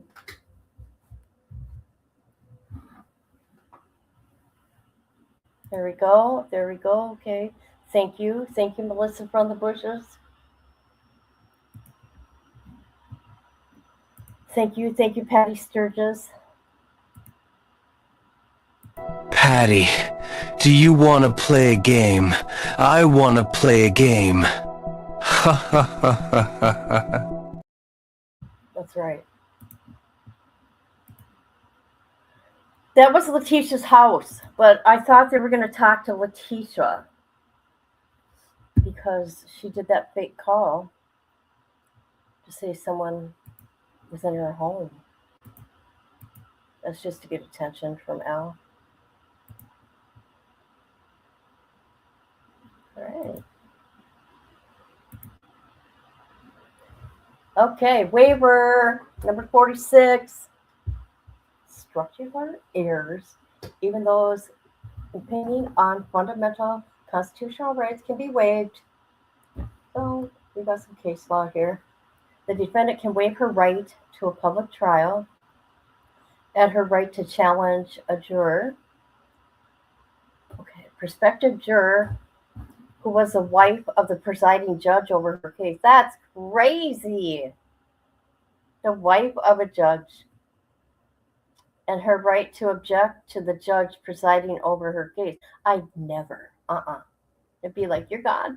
You're gone, bitch. You're gone. Where am I? And her right to object to judge presiding over her case, who had, while working as a public defender, previously represented her. And by pleading guilty, she waives a number of constitutional rights, including some that lead to structural error if error is denied, such as a right to trial by jury and a public trial. Do you guys remember when Letecia wanted to, she wanted to not do a jury trial? Do you guys remember that? Do you remember when Letecia, she just wanted a judge to decide her case and not a jury? Do you guys remember that? Yeah, that's your man. That's your dude. All right. Waiver is intentional. Yeah. Relinquish as a known right. Okay, we got more case law. Waivers may be explicit when, for example, a party expresses abandons an existing rights. Waivers may be implied when the party engages in conduct that manifests an intent to replenish a right or acts in consistency with its assertion.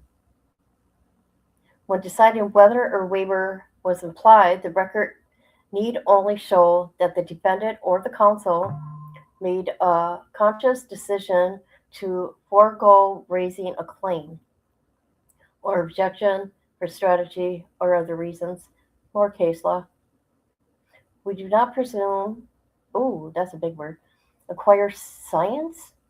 I don't know. In the loss of fundamental constitutional rights, and we therefore indulge in every reasonable presumption against waiver. More case law. A short history of challenges of the Colorado. The United States Supreme Court has long, what is going on here? Long recognized that challenges are auxiliary. Unlike the right to an impartial jury granted by the Sixth Amendment, challenges are not federal constitutional. Okay, and they talk about some case law here. If a defendant is tried before a qualified jury composed of individuals not challenged for a cause, the loss of the challenge due to the state's court's good faith error is not the matter of the federal constitutional concern. The way Colorado courts view challenges has changed significantly over the last quarter century. Before 2014, our Supreme Court required the reversal of any criminal conviction in which a defendant did that challenge. to remove a suspected juror following a error denial of her challenge for the cause, ultimately exhausted challenge available to her. More case law. In 2000, Supreme Court expanded the scope of the automatic reversal rule to include the error grant of prosecution challenges, reasoning that such error gave the prosecution an unfair tactic advantage. But in Nobode, our Supreme Court abandoned the automatic reversal rule because both federal and law governing harmless error review in general and the lack of constitutional significance and challenges in particular have developed so oh God, what's that word? Erode from the premises upon which, yes, I did skip that big word, the automatic reversal rule rested. The court replaced the automatic reversal rule with the outcome determinative rule based on harmless error standards. And it talks about our case law here. All right. An error will be disregarded unless it affects substantial rights, which requires evaluating the likelihood that the outcome of the proceedings questions were affected by error under the harmless error standard if the juror biased against a defendant sits on the jury. Such an error in structural because it violates the defendant's right to impartial jury, and the appellate court must therefore reverse the defendant's conviction according to this right here. The majority of the blank did not address the scenario we face in this case. Does the defendant waive the error if she uses all her challenges, but she does not use one of them to remove a juror whom she challenged for cause, and the court error denied the challenge? I will discuss the next. He says, I will discuss the issue next. Okay. Some might say, at least under federal law, that the issue in this case, hold on. I just want to see how everybody is. Okay. Some might say that, at least under the federal law, the issue in this case has already been decided by the United States Supreme Court. More case law. The government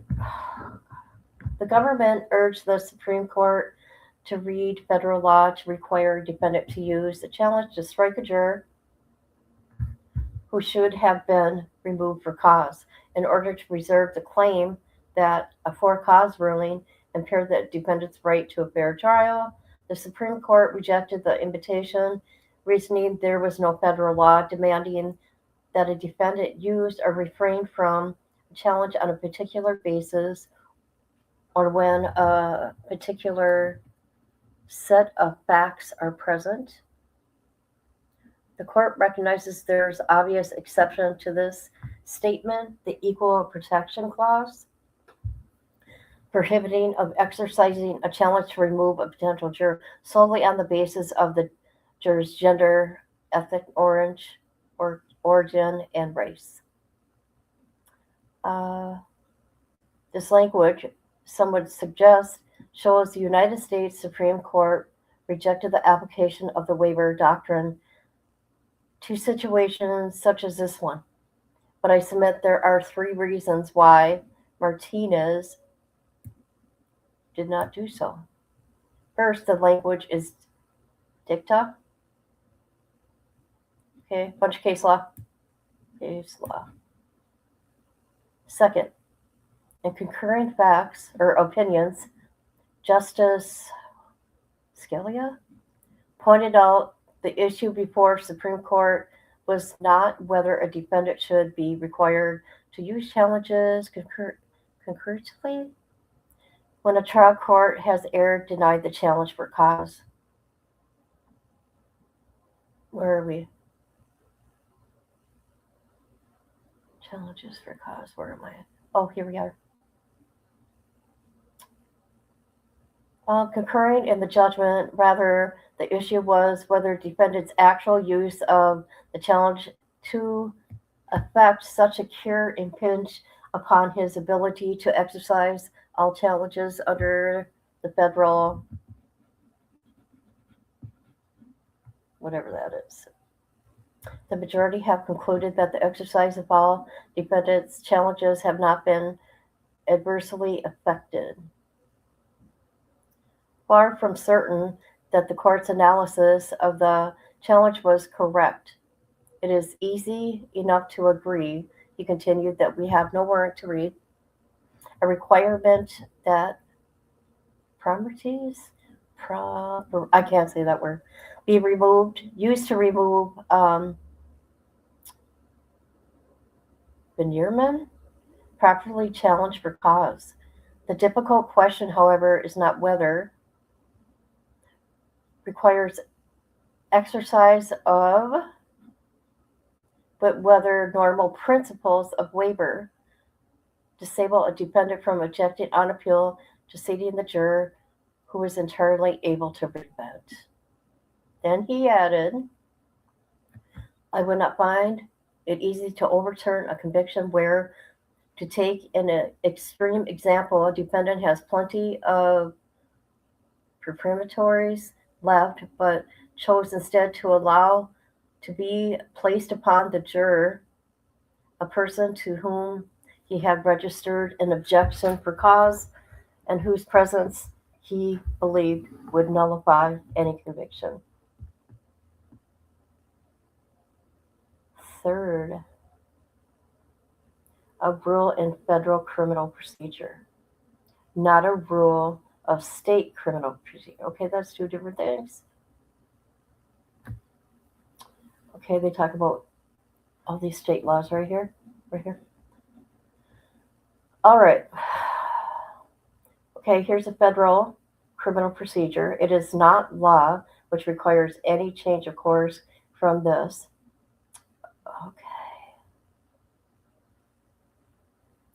Okay, to this issue is not based on legal principle that applies to the states or case law.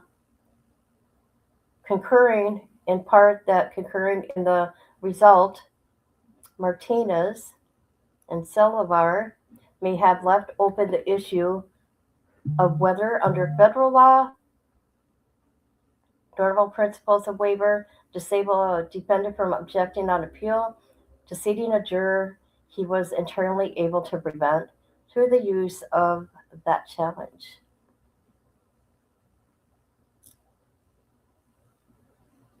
Selzer opinion applies only to federal cases. It is not binding upon state courts. In other words, it does not set out constitutional rule controlling state courts. There's potential Colorado counterparts in that case. A diversion of the court decided People versus Morrison.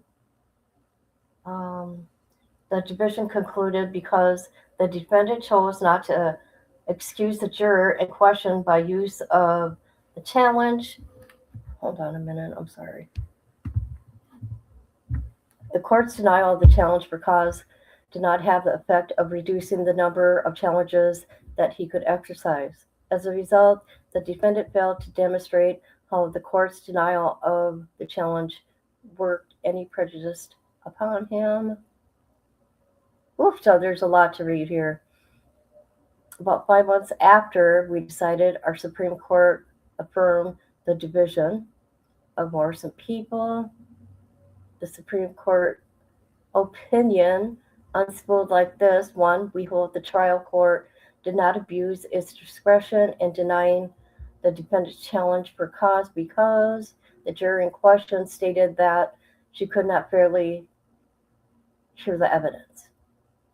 2, because the trial court did not commit any error concerning the juror, we need not base our decision on how the defendant responded to the perceived to be error denial of challenge for cause.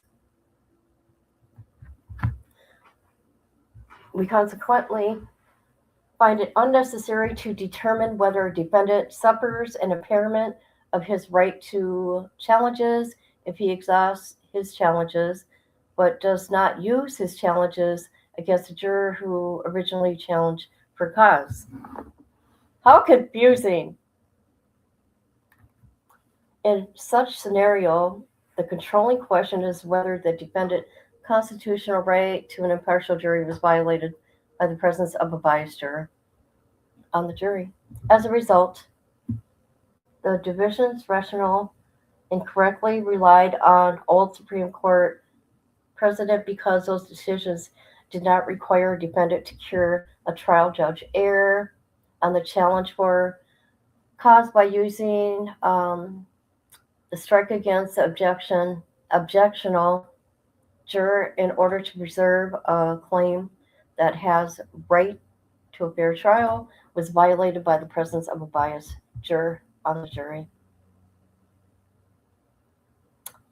The court writes, regardless of whether the defendant chose to be or use the challenge on an alleged objectable juror because he challenged the juror for cause and she served on the jury, his right to be impartial jury was violated and the challenge for the cause was improperly denied. The opinion proceeded to discuss whether the record showed the trial court had erred when it denied the defendant's challenge for cause, ultimately concluding the trial court did not. Oh my God, how confusing! Oh, now we're back to these two right here. Now we're back there. Fast forward 19 years, in which a trial court denied a challenge for cause based on section code. There we go. All that. The majority described the issue and the case as follows: what standards on reversal applies to the trial court? Eric denies the challenges for cause. The defendant exhausted all his challenges, and the challenger ultimately served on the jury. The majority answered the question this way: we conclude that the error seating of the implied biased jury is structural error and requires reversal. As a result, such an error is not amenable to analysis under a harmless error standard. Regardless of the juror's actual bias, the majority did not address the issue whether the waiver doctrine applied in those circumstances because the prosecution did not raise the issue. Hold on a minute. We're on 61. Hold on. I thought they were going to talk about Letecia.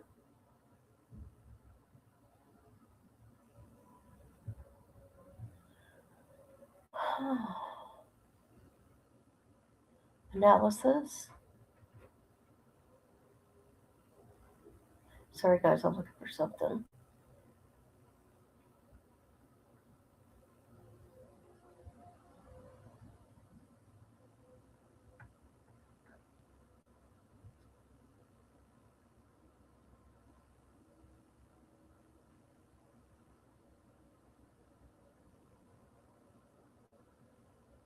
Oh, I thought they talked about Letecia in here.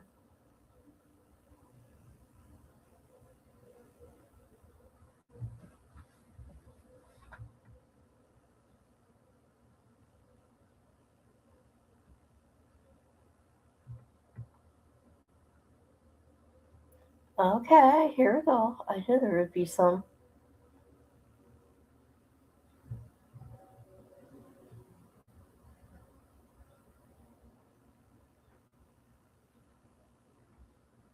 Okay. Hold on.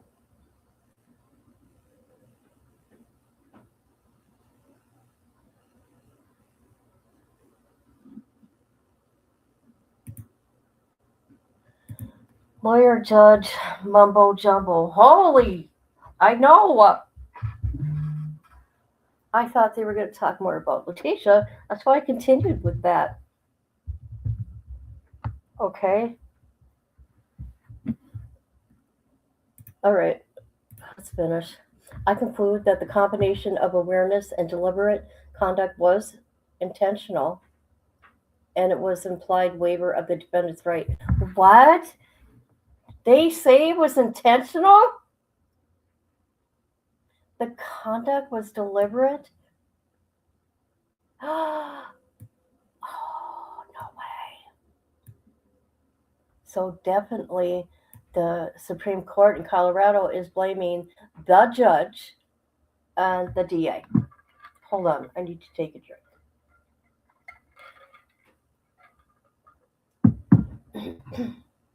Okay.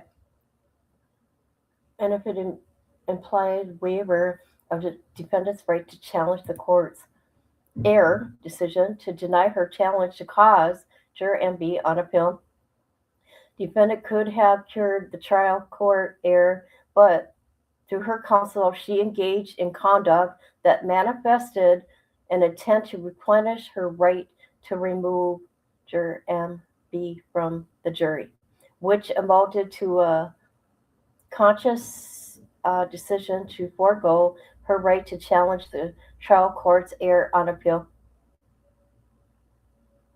I now turn to the remaining pellet issue the majority does not address. What? Testimony about manipulative behavior.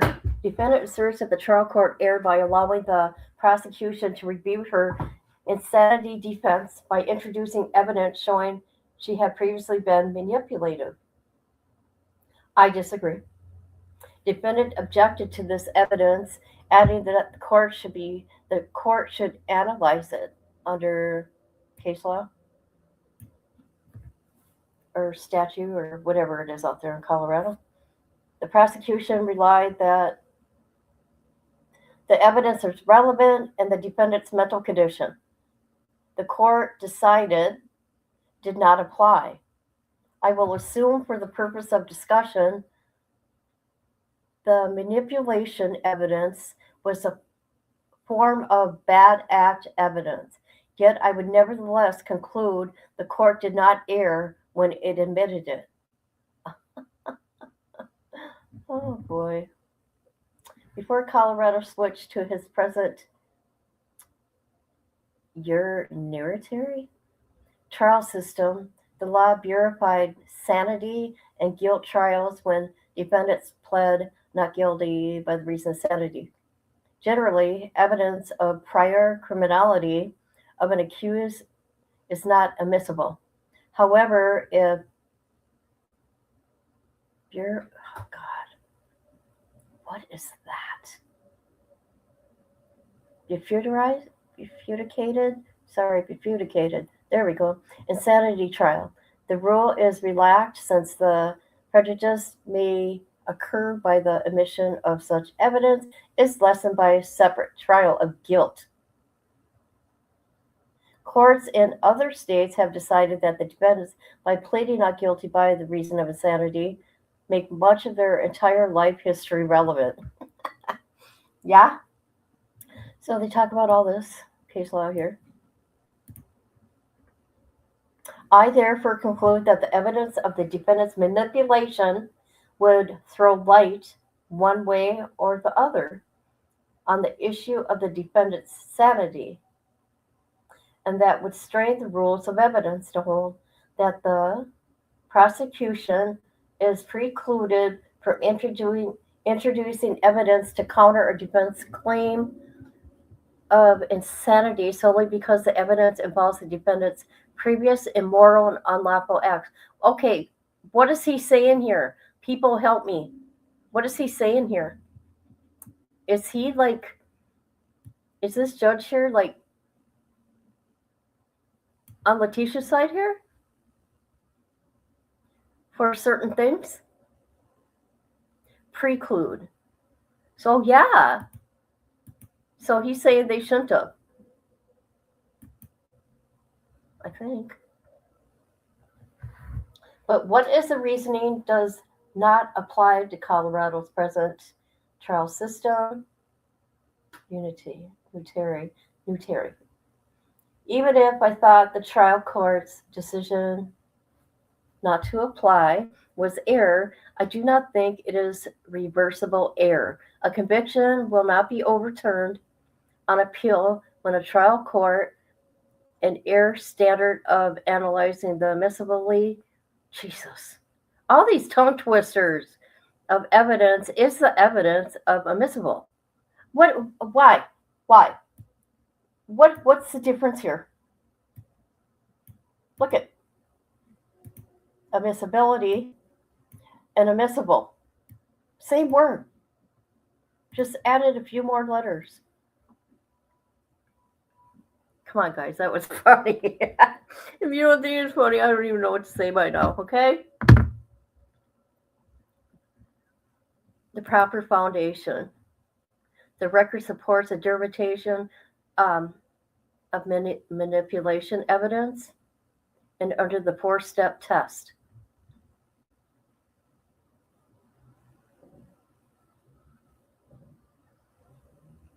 Okay.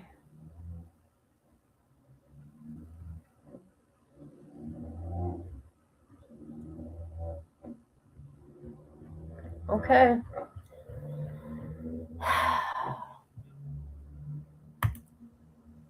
There you go. Hold up. Who's here? Who's here? Front and center. Okay, that was a lot to read, you guys. That was too much for me. Okay? And Dippy dipped out like she does, because that's what Dippy does. She'll come up here and she'll start a bunch of shit and then leave.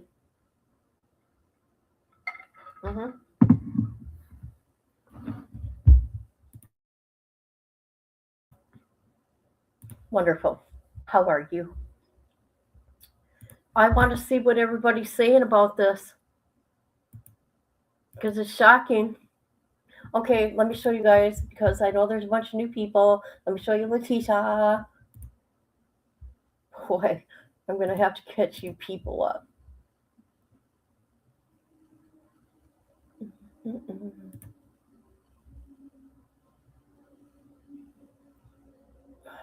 Okay.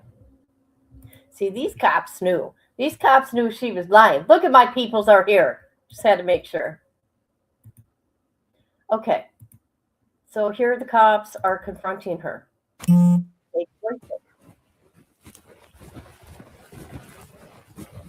you guys still here?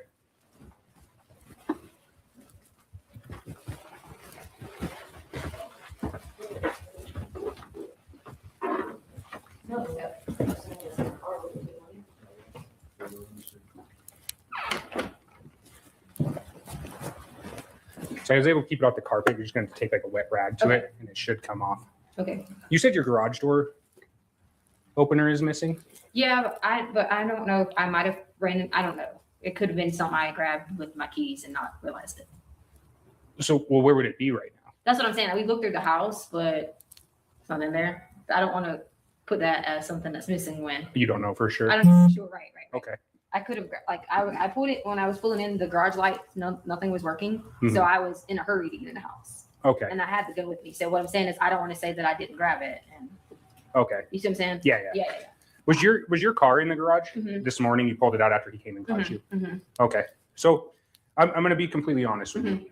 None of this makes any sense. Mhm. It's weird. Mhm. So I'm going to tell you how exactly I'm looking at it. Mhm. He texts you right before he's coming home, Mhm. and then the garage door won't work. Mhm. You even tell me you hear it.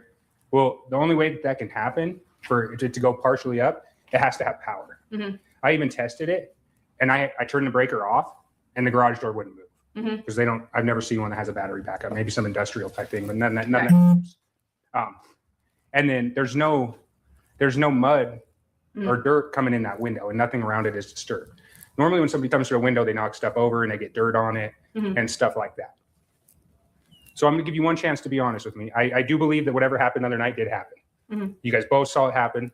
And I understand if you're scared, he's out working midnights, he's gone all night, and you want a reason to have him home. No. Okay. No. Do you see where I'm coming from, though? No, sir. That is absolutely incorrect. Okay. I just have to ask you because that's what everything is Wow. pointing to right now. Wow. Okay. I'm not calling you a liar or anything wow, like that. Albert, really? I don't know. Babe. I mean, he wasn't here. I'm not telling you. I think I'm not. Oh my God, are y'all insane? No, Tisha. I'm telling you what. I'm telling you what I'm thinking right now. Oh, you're absolutely wrong. And I could be. I'm not a genius. Oh my God. Okay, I'm going inside. I cannot believe that you would let someone say that to me. I'm not letting it. He's a police officer trying to make sense of it. I'm trying to. I can't believe you would let someone say that to me. Well, it's not his fault. He doesn't control what I say. I'm not really. He does. They have responsibility. When I'm You're talking, I get a still CR like for a not even second taking degree. my silence. I've been in the bedroom all night, scared to death. Hey, We came home the other night terrified. We did, yes, absolutely. We heard the noise, and somebody definitely left. But because you were with us. Did you say 4476? Right? That's not what, I'm not saying that. I can't Got it. believe that. All right. This is not So- what this is about. There's my card. All my information's on it. If you guys look and something ends up, you do find something that's missing or something that we missed this morning, my work number's on there. If I don't answer, just leave me a message with that case number and let me know. I couldn't get anything usable off of the window. Everything's all smudged. Okay. None that they'd be able to identify. What I'm gonna do now is just kind of look at cameras in the neighborhood and see if any of those possibly pick something up. Okay. All right. You got any questions for me? No, I just want you to leave. Okay. Appreciate All right. You guys try to have a better day. Okay.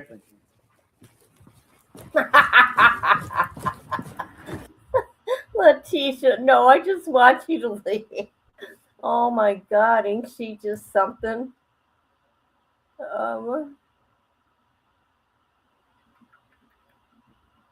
Okay, we'll go through that some other time. Oh my God, ain't she something, guys? You don't even know. Some of you probably know.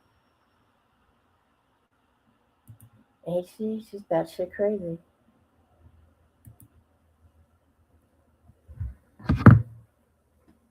Oh my God.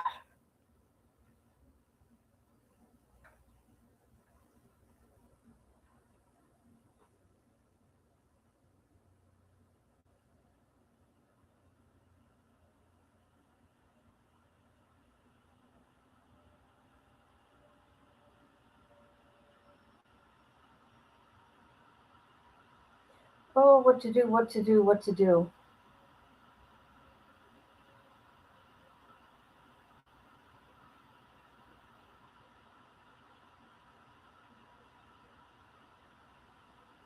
All right, I'm going to go because that was a lot. That was a lot, people. There was a lot to read. Okay? But here we go again. Letecia's back. That poor family. So I'm going to have to catch you guys up on all this and do a refresher on everything. Oh my God.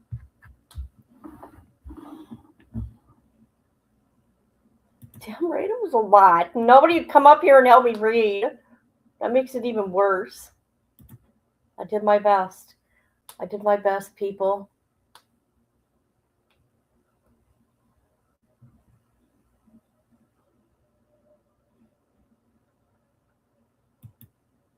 All right.